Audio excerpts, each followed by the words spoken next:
feel like if you, just the person that you are, just spending time with you, if we're in a courtroom, a jury's listening to you, you come from a sense of credibility. And I feel like you probably, with the soft-spoken sell, it's not like you're there to sell them on something. It's like you're there to educate them. This is the way that it is. I'm technical. This is how I'm going to outline it for you, and then domination. Yeah, I mean, I think, they say you're not supposed to be angry in a courtroom, right? Because anger is the blood of the courtroom, Jerry Spence, and they all said whoever's angry is losing.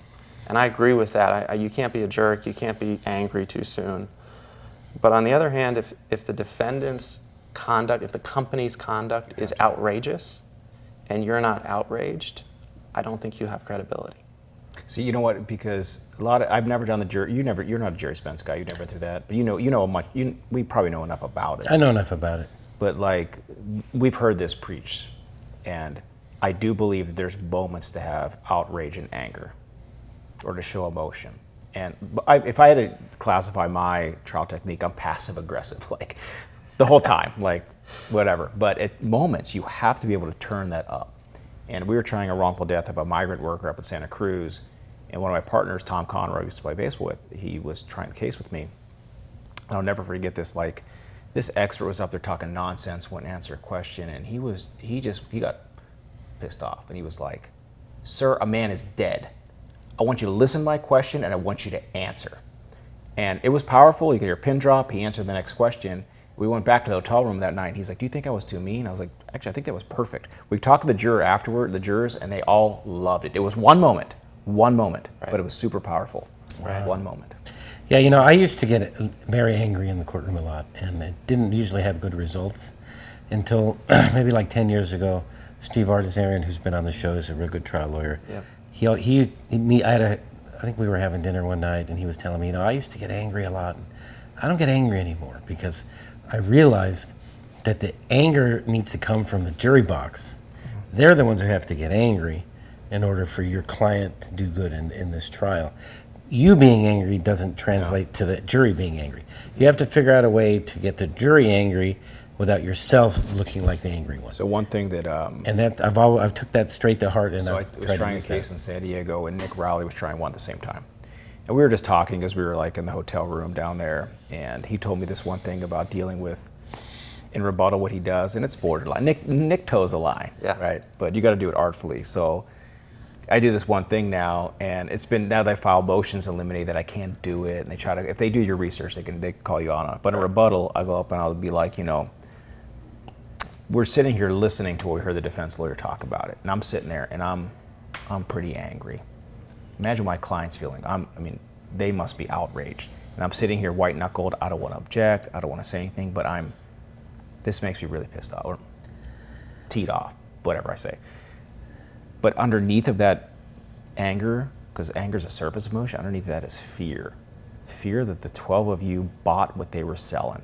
And this is like the quintessential feeling that I have. But under that fear is alleviated because I talked to 12 of you during jury selection.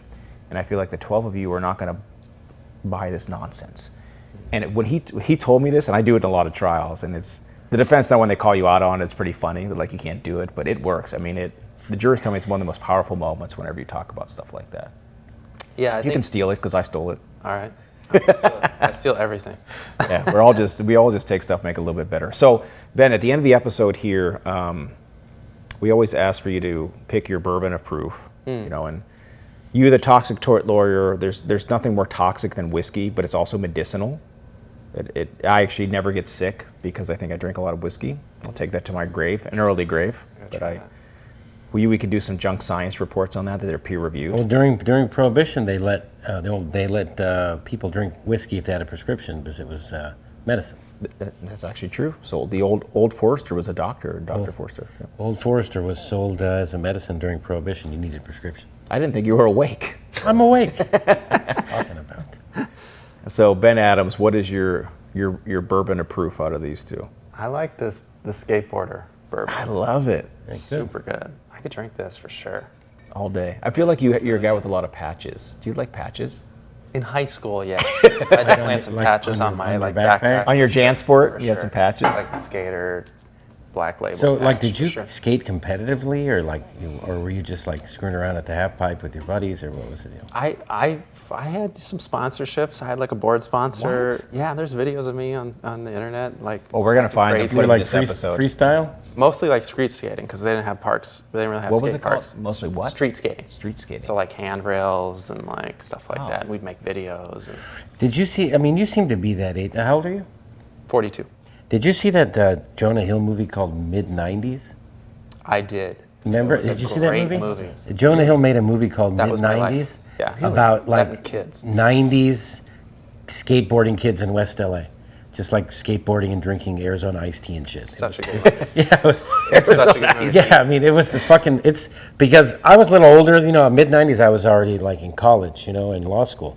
But I could appreciate the mid '90s because I lived it, and if that's exactly your era, so that movie would be right your era. Exactly. Yeah, you got to see That mid was like my '90s childhood. I'll watch with it. Jonah Hill. It's a great. It's you know, it wasn't his biggest sin. You know, I mean, it's a movie about the mid '90s skateboarding kids. I mean, it literally, I think it was at the art houses or whatever. But he wrote and directed it. It was like Yeah. his passion thing. But he's probably the same age as him, Jonah Hill. He's like a real skater. Yeah, and he's like a real Yeah. skater. You got to see that movie. It's not a blockbuster film or nothing, but it's a cool movie about it. I mean, that was our genre. Like, postcard in because I grew up in Pittsburgh. It was like, it's a little different on. We didn't have. I mean, there's one season you can essentially like skateboard because there's like ice and rain and shit. Like just a little different. We used to watch We used to play California games. We got inspired by hacky sack and things like this.